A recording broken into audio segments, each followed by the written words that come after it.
Bom dia, graça e paz, amigos e amigas. É um prazer poder compartilhar um pouco da palavra do Senhor com você.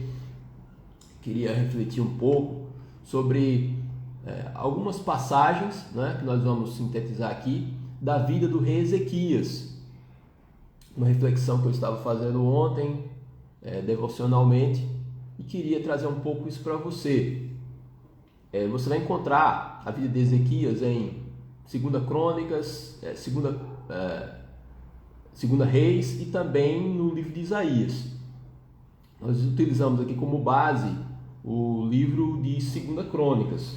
Então, capítulos 29, 30, 31, 32 e 32. Nós não vamos ler, obviamente, tudo isso aqui, mas só quero ler o versículo 1 que fala sobre esse início do reinado de Ezequias.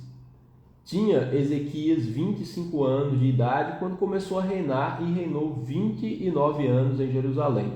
Sua mãe se chamava Abia e era filha de Zacarias. Fez ele o que era reto perante o Senhor, segundo tudo quanto fizera Davi seu pai.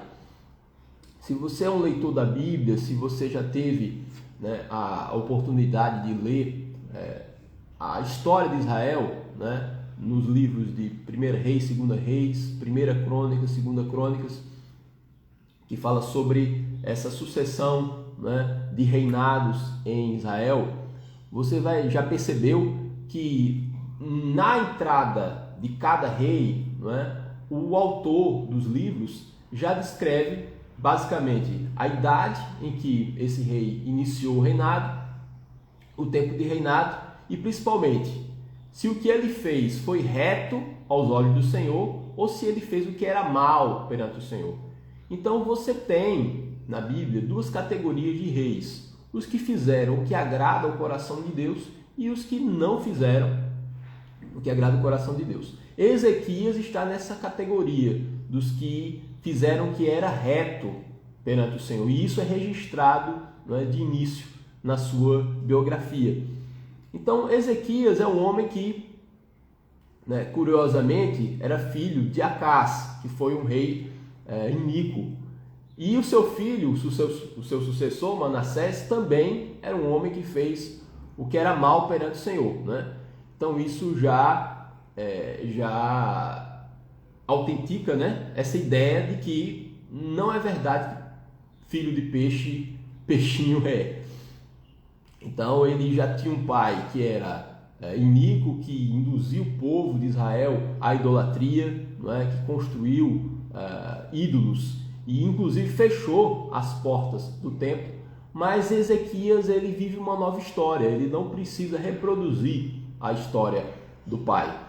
Então isso já é uma lição preciosa, porque talvez você e eu presenciamos e vivenciamos erros nas nossas casas, Talvez os nossos pais não legaram necessariamente exemplos a serem seguidos, de vários ângulos, não deveriam ser seguidos, mas o Senhor nos poupou, o Senhor por sua misericórdia nos ajudou e nós podemos construir uma história nova perante o Senhor, apesar dessa influência formativa familiar eventualmente negativa.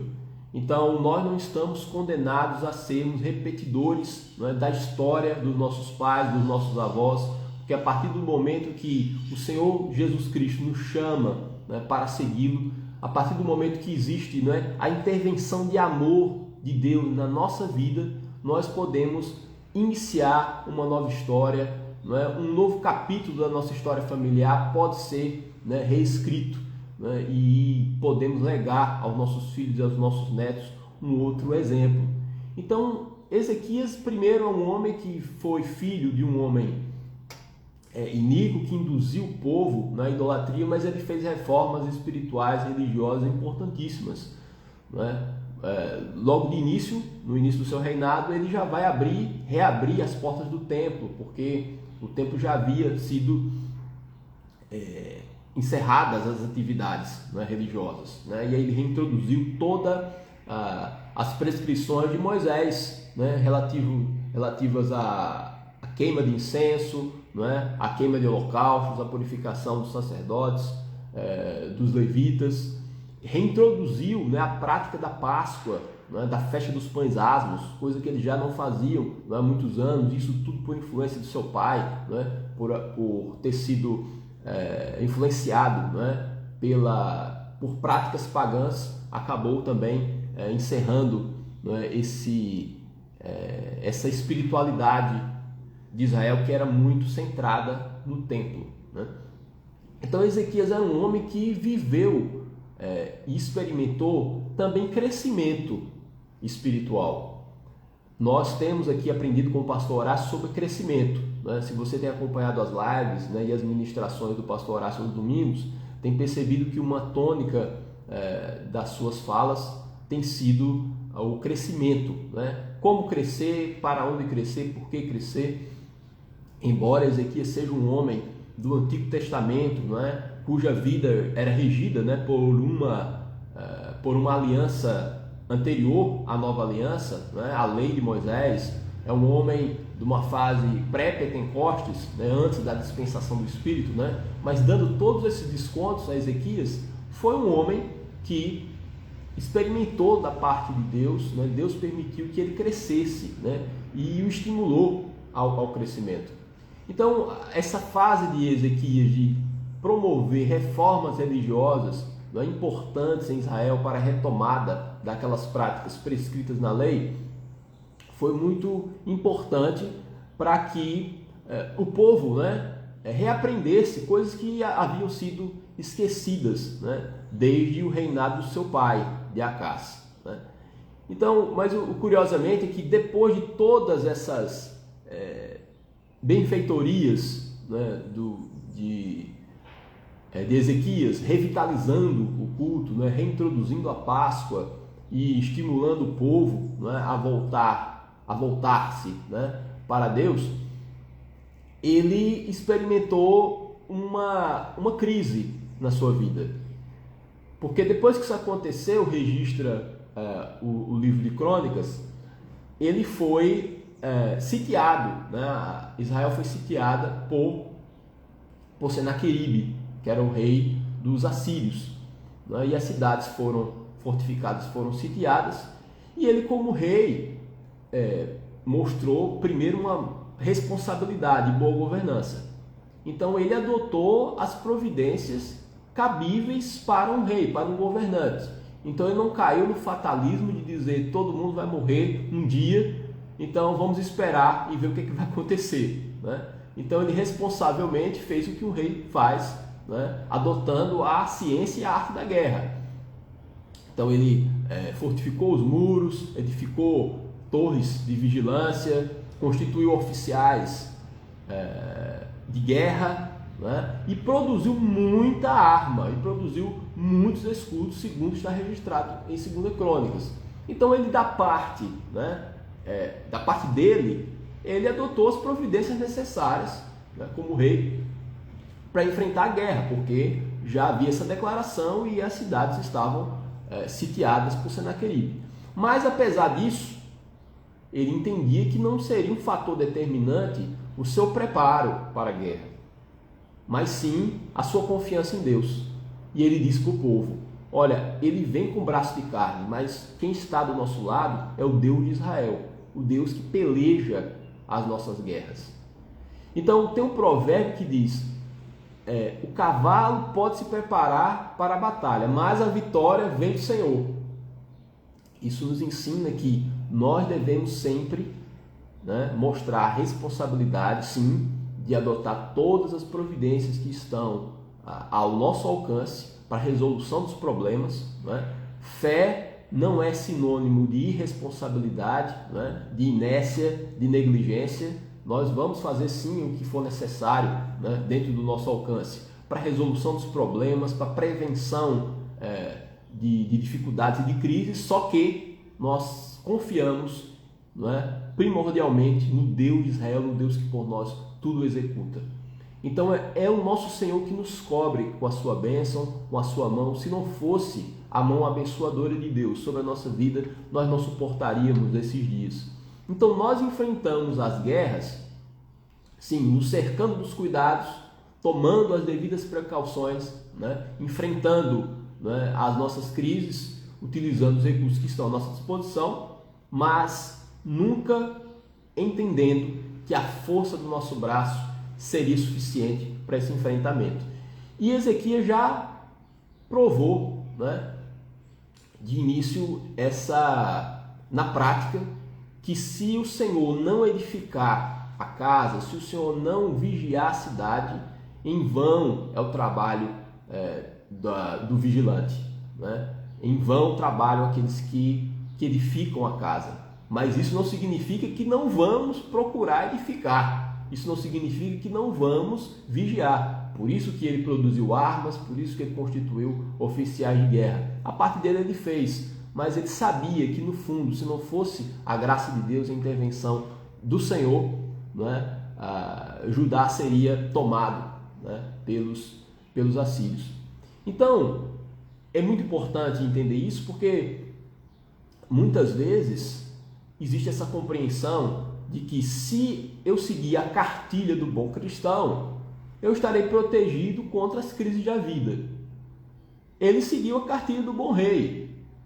O que ele fez foi, na qualidade de liderança da sua nação, e as leis que regiam a nação eram leis também religiosas, ao contrário de hoje, né? Nós temos um Estado laico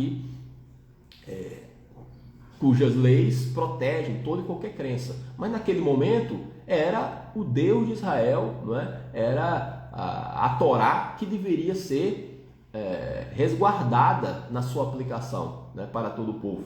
E ele, como rei, tomou essa providência, não é, de restabelecer o culto, de reabrir o templo e de observar, não é, o mandamento da Páscoa. Ele fez tudo isso, não é, cumpriu o seu dever de casa. Só que aí o que acontece?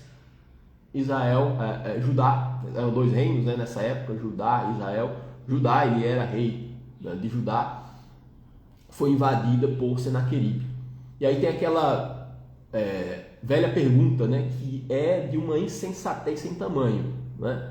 Por que coisas ruins acontecem com pessoas boas? Se ele era um homem fiel, se ele seguiu todo o roteiro do homem de Deus, se ele foi um rei responsável que observou, não é, a lei de Moisés, por que ele foi agora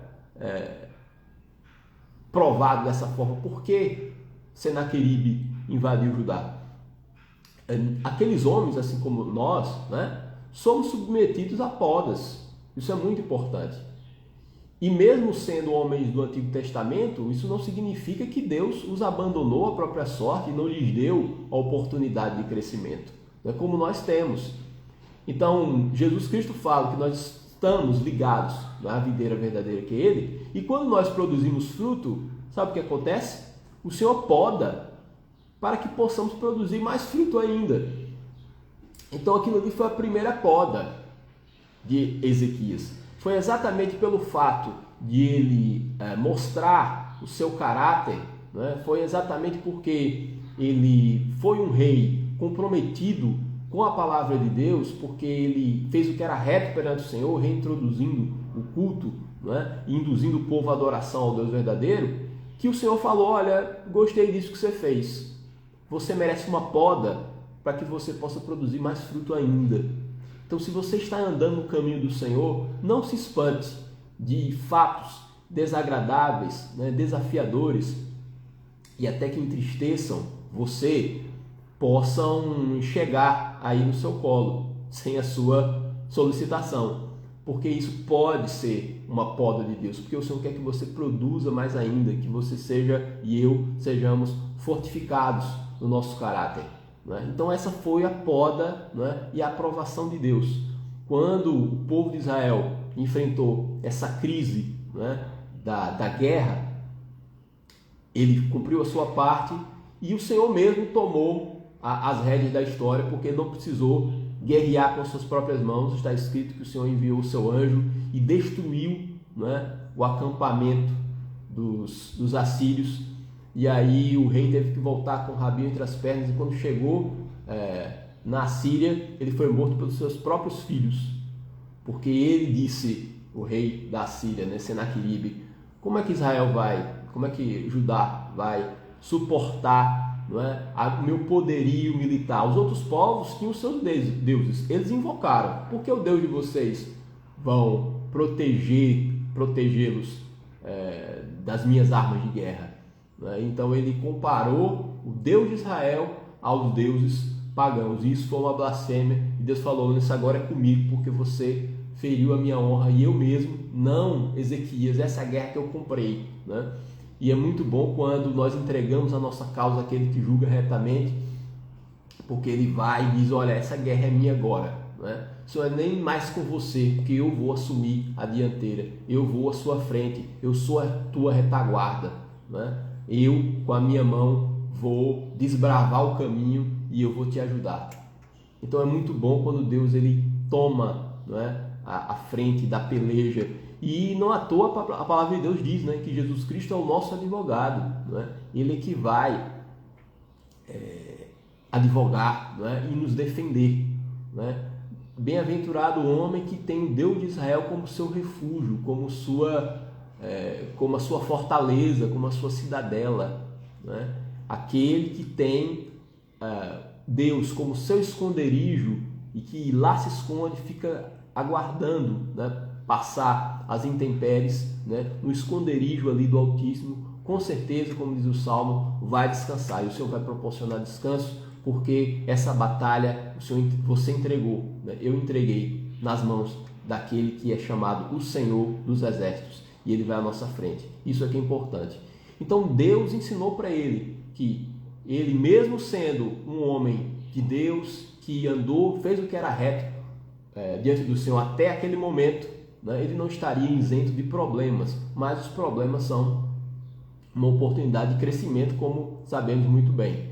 E aí depois vem a segunda poda, que ele vem, depois de conseguir, né, suplantar esse problema de uma agressão externa, agora ele tem um problema que vem do seu corpo, uma doença, que também é uma história muito conhecida. O profeta Isaías é enviado por Deus para falar para Ezequias: olha, ajeita toda a sua casa aí, faz os acertos necessários, porque o Senhor vai recolher você, né? Os seus dias cessaram na terra. E ele chorou muito, né, e clamou a Deus para que tivesse misericórdia. E aí o profeta Isaías deu meia volta ao chegar já no pátio e falou: eu tenho uma palavra nova para o Senhor. Olha só, você não vai morrer, o Senhor vai te adicionar 15 anos de vida. E o Senhor fez essa misericórdia, né, em favor de Ezequias. E aí segue um cântico e uma oração de Ezequias, que está registrado no livro do profeta Isaías. Que aí ele fala: não foi para a minha paz que eu tive grande amargura. Foi para a minha paz que eu tive grande amargura. Então, como diz aquele ditado, né? Somente os que sobem, que se dão trabalho, né, de subir a montanha, podem contemplar a planície. Então é quando nós passamos pela prova, é quando a dificuldade é vencida, que a gente pode constatar: o Senhor até aqui me ajudou, o Senhor aqui me amparou. Porque o homem ele é um pouco acomodado, né? Esse nosso corpo ele é preguiçoso e tende, né, à negligência e à inércia. E muitas vezes o Senhor permite essas podas, né, para que possamos contar os nossos dias e aí sim obtermos um coração sábio. É o que está escrito, né? Ensina-me a contar os meus dias para que eu alcance o coração sábio. Então Ezequias ainda não tinha um coração sábio, porque ele não aprendeu a contar os seus dias, né? E o Senhor já estipulou os seus dias: você vai ter 15 anos de vida.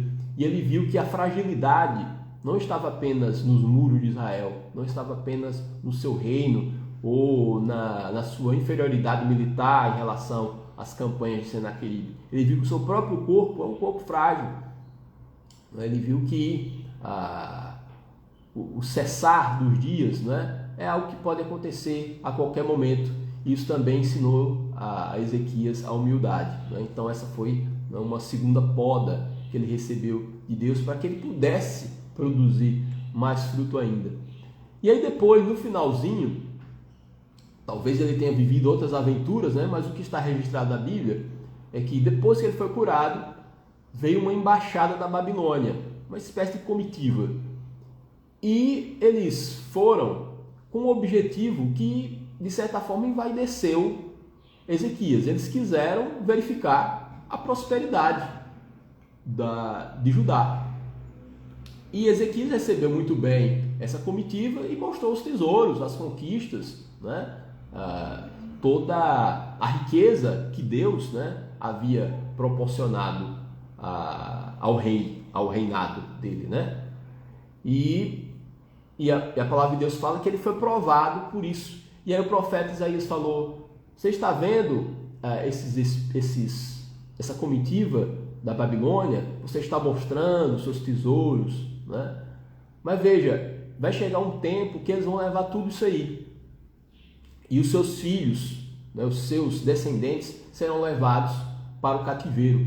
Então Isaías diz: olha, apesar de toda essa glória que o Senhor permitiu, porque o Senhor fez efetuou tantas intervenções decisivas, né, no seu reinado, na sua vida, te curando da enfermidade, te livrando das mãos de Senaqueribe, né? E o Senhor foi contigo nas reformas religiosas tão necessárias. Mas apesar de tudo isso, isso também passa. O seu reinado vai passar. E todos esses tesouros acumulados, eles vão para o inimigo. Esse mesmo povo aí que está admirando você, elogiando, jogando confete, vai ser o povo que mais tarde vai levar tudo isso. E aí ele já está, né, predizendo o cativeiro babilônico, né, quando o povo é levado cativo, né, por Nabucodonosor, né, e aí fica muitos anos lá e só retorna, né, 40 anos depois, como nós aprendemos. Isso está registrado no livro de Jeremias. Então ele verificou o seguinte: apesar de toda a misericórdia do Senhor, eu preciso entender que tudo passa. Eu sou um homem de Deus, mas eu preciso entender que eu não tenho essa bola toda por mim mesmo. É porque existe a graça de Deus sobre a minha vida, né? Não há razão para que eu me envaideça pelo fato de Deus ter me abençoado, porque nesse caso seria a idolatria da própria bênção. E isso também consiste em erro, porque nós devemos entender que apesar de Deus estar conosco, Ele só está conosco porque existe algo especial em Deus e não necessariamente em mim, porque Ele é bom, porque é o caráter de Deus, é porque Ele é essencialmente amor. E é isso que me mantém de pé. Ele que é uma rocha inabalável, e só por Ele eu posso andar. Fora dele não existe segurança, fora dele não existe estabilidade, né? Existem as nossas ilusões de estabilidade e de segurança. Mas aí no finalzinho ele fala algo sábio.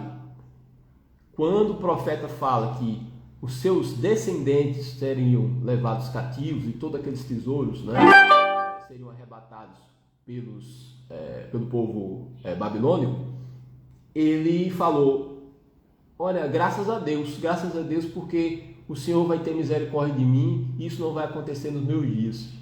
Isso também é um ensino. É um ensino porque muitas vezes, diante de uma notícia que não é tão boa, nós não conseguimos identificar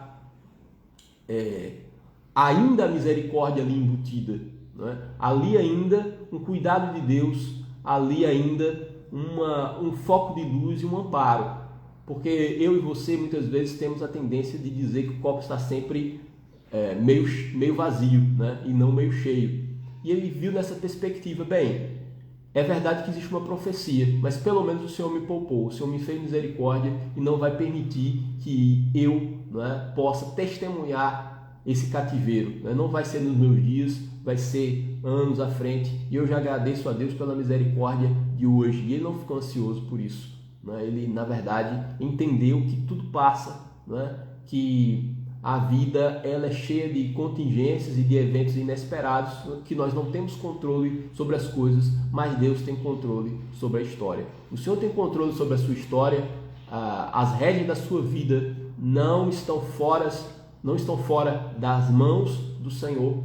E tenho certeza que muitas coisas que nos desagradam, na verdade, e no final das contas, é poda de Deus para que eu e você possamos crescer, para que eu e você possamos ser mais em Cristo Jesus. Se você deseja isso para você e eu desejo isso para mim, possamos pedir a Deus, né, a sabedoria de captar esses ensinos que estão embutidos na vida, e basta que eu e você possamos ser atentos, né? E termos um olhar mais agudo, mais atentos para as coisas que estão acontecendo, para que não sejamos como uma mula que só é dirigida com freios e cabrestos, né? Como diz o Salmo, né? Mas para que possamos aprender de uma maneira espontânea, né? De uma maneira mais atenta ao que o Senhor está fazendo. É muito ruim quando precisamos de açoite, né, para andar por um caminho, né? E o que o Senhor quer fazer é traçar para nós um caminho de maturidade, em que temos a compreensão das coisas e que por isso andamos pelo caminho, né? Não sejam como a mula que é dirigida por freios e cabrestos, do contrário, não obedecem, né? Então que não sejamos crentes mulas, mas que possamos ser gente sábia, que aprende com as podas de Deus, né? E sempre vê eventos que não são tão positivos como oportunidade de crescimento, em nome de Jesus.